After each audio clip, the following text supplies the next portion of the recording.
ഈ ശരീരത്തിൽ കാണുന്ന സകല ഉടുപ്പും മുണ്ടും വാച്ചും ചെരുപ്പും അണ്ടുമുതലും നിൽക്കുന്ന ബനിയൻ എന്റെ ഭാര്യ മേടിച്ചതാണ്. ബാക്കിയെല്ലാം സമുദായം തന്നാണ്. മോതിരം നോക്കൂ, ഒരു മാല നോക്കിക്കൂ, അതുപോലെ തന്നെ കണ്ണാടി നോക്കൂ, ചെരുപ്പ് നോക്കൂ, ഇതെല്ലാം ഓസാണ് കേട്ടാണ്. ഇന്നലെ തന്നെ കഴിഞ്ഞ ദിവസം കണ്ടില്ലേ പത്രത്തിൽ, ഒരു വാട്സപ്പിൽ ഇവിടെ SNDP യോഗം ജപ്തി ചെയ്തിരിക്കുന്നു. മൈക്രോഫോൺ പച്ചക്കള്ള എഴുതല്ലേ, അവിടെ ഒന്നുമില്ല. നിങ്ങൾ ഉൾപ്പെടുത്തി നോക്കൂ, കോടികളവിടെ ബാക്കിയുണ്ട്. എന്റെ വീട്ടിൽ നിന്ന് കൊണ്ടുവന്ന് വെച്ചൊന്നല്ല, സമുദായത്തിൽ നിന്ന് കോടികൾ ബാക്കിയുണ്ട്. എത്ര കോളേജ് ഞാൻ പക്കാ ബിൽഡിംഗ് ചെയ്തിട്ടുണ്ട്. ഇതിനു മുമ്പ് എന്ത് ഡെവലപ്മെന്റ് SNDP യോഗത്തിലുണ്ടായിരുന്നു. സെൻട്രൽ എന്ത് വരുമാനം ഉണ്ടായിരുന്നു. SNDP എന്ത് വരുമാനമുണ്ട്?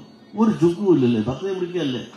അന്നത്തെ യോഗ നേതാക്കന്മാരെ വിളിക്കണമെന്നുണ്ടെങ്കിൽ കാശ് ആദ്യം കൊണ്ടാ കൊടുക്കണ്ടേ. ഈ കൊടുക്കാതെ അല്ലെങ്കിൽ വണ്ടിക്കൂലി കൊടുക്കുകയും വണ്ടിക്ക് പെട്രോൾ അടിക്കാതെ യോഗ പ്രസിഡന്റ് സെക്രട്ടറി പലർക്കും വരുമായിരുന്നു. നിങ്ങൾ ആരെങ്കിലും വല്ലതും കൊടുക്കണം, വിളിക്കുമ്പോൾ ഉടനെ വരുന്നില്ലേ. ഈ വ്യത്യാസങ്ങളിലൂടെ വന്നിട്ട് പോലും ചില ദുഷ്ടശക്തികൾ ഇന്നുകൊണ്ട് നമ്മുടെ കൂട്ടത്തിൽ. അവരെ നന്നായാല് നമ്മൾ നന്നാക്കുകയില്ല. ഒരു തെരഞ്ഞെടുപ്പ് പോലും ഇവിടെ എന്താ നടക്കാത്തത്? എത്ര കൊല്ലമായി നമുക്ക് അനുകൂല വിധി ഉണ്ടായിട്ടും അതിനപ്പുറം പോയി ഒരു പെറ്റീഷൻ കൊടുത്ത് സ്റ്റേ ചെയ്തില്ലേ. അങ്ങനെ ഈ സമുദായത്തെ എന്നും കുഴക്കണ്ടിരിക്കുന്നു. കാരണം 24 മണിക്കൂറും ഞാനിവിടെ നിൽക്കുന്നതുകൊണ്ടാണ്. എന്റെ തൊഴിലും ഉണ്ടായിരുന്നെങ്കിൽ ഞാൻ ആ തൊഴിൽ പോയാൽ എന്റെ ഈ സമുദായ പ്രവർത്തനത്തിന് വിഘാതം വരും. തക്ക സമയത്ത് നിങ്ങളുടെ സമീപത്ത് വരാൻ എനിക്കൊക്കത്തില്ല. എതിരാളികൾ അത് മുഴുവൻ മുതലെടുക്കും എന്നുള്ളതുകൊണ്ട് 24 മണിക്കൂറും നിങ്ങളോടൊപ്പം നിങ്ങളൊരുവരായി നിങ്ങളുടെ മനസ്സിൽ ഞാൻ ഉണ്ടായില്ല എങ്കിൽ സംഘടനാ പ്രവർത്തനം മുമ്പോട്ട് പോകില്ല എന്നുള്ള അറിവുകൊണ്ടാണ് ഞാൻ എന്റെ തൊഴിൽ 28 കൊല്ലം കൊണ്ട് എത്രയോ കോടി സമ്പാദിക്കേണ്ട ഞാൻ ഇന്ന് ഇവിടെ ഒരു കോടിയില്ല. ആകെ ചട്ടങ്ങളെല്ലാം മേടിച്ചു തരുന്ന ചട്ടാമുണ്ടായത്തോളം കോടിയാണ് ആകെ ഉള്ളത്. ഇപ്പൊ ഒരു നാട്ടിൽ തെറിക്കും തീറ്റിക്കും ഒരു കുഴപ്പവും തിരികെത്തില്ല. അത് ഇഷ്ടംപോലെ കിട്ടുന്നുണ്ട്. പിന്നെ തീരെ സാറേ ഒരു കാര്യമുണ്ട്, ഉടുപ്പുമുണ്ട് ഇഷ്ടംപോലെ കിട്ടുന്നു. എല്ലാവരും വഴിയുണ്ട്.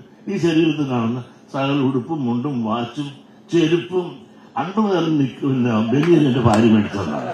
ബാക്കിയെല്ലാം സമുദായം തന്നാണ്. മോതിരം നോക്കൂ, ഒരു മാല നോക്കിക്കൂ, അതുപോലെ തന്നെ കണ്ണാടി നോക്കൂ, ചെരുപ്പ് നോക്കൂ, ഇതെല്ലാം ഓസാണ് കേട്ടാണ്.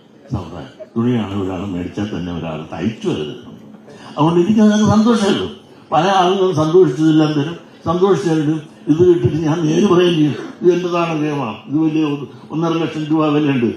ആ കരുതുന്ന 1.5 ലക്ഷം 2 ലക്ഷം രൂപ വിലയുള്ള സാധനം ഇത് വെച്ചിട്ട് ഓസ. ഈ മുണ്ടായാലും ഷർട്ടായാലും മാലയായാലും ഇതെല്ലാം ഒരു സന്തോഷമായിട്ട് കൊണ്ടുതരും, സ്വീകരിക്കുന്നു. ഇതൊക്കെ അതുപോലെ തീറ്റി ഇതുപോലെ ചെന്ന സൽക്കാരം എവിടെ ചെന്നാലും നല്ല സൽക്കാരം. പിന്നെ തെറുക്കി പല ശതമാനം ഇതെല്ലാം ഞാൻ അനുഭവിക്കുന്നുണ്ട്. പക്ഷെ അനുഭവിച്ച് ഇനി 2 ദിവസവും കേട്ടില്ലെങ്കിൽ ഉറക്കം വരാത്തൊരവസ്ഥയിലേക്ക് ഞാൻ മാറിയിരിക്കുകയാണ്. അതുകൊണ്ട് പ്രിയമുള്ളവരെ ഞാൻ നിർത്തുന്നു. ഒരല്പം രസമായിട്ടും അല്ലെങ്കിൽ അല്പം എന്റെ സ്വകാര്യ ദുഃഖങ്ങളും നിങ്ങളോട് പങ്കിട്ടെന്നേ ഉള്ളൂ.